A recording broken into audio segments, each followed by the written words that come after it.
This is an example in which we will flip just the center layer of a pallet.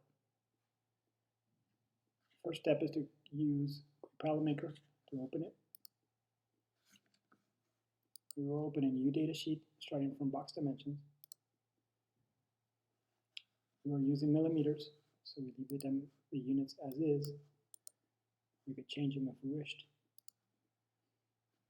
And we will enter the dimensions of the new box.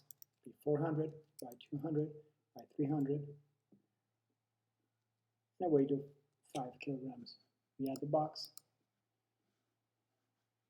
and we make sure that we're selecting the box, and we select length, width, and height as the vertical dimensions allowable. Now we go to Tools, we calculate, and we obtain 10 results. We can click with the arrow button, and we see the different ways the boxes are placed on the pallet. In our case, what we want to do is have 5 layers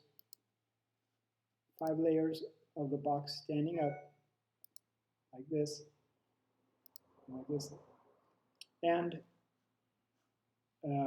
4 layers like this, and 1 layer with the box placed on its length. So what do? We select the one in which is right side up, click on Edit, Duplicate, and we continue to do that twice. We do that twice. Now we select the one with the boxes on their length, Edit, Duplicate, and we can do that only once. We select again the boxes where they're right side up and duplicate twice. Once and twice. Now we select the 5 pallets that we created. 1, 2, 3, 4, 5.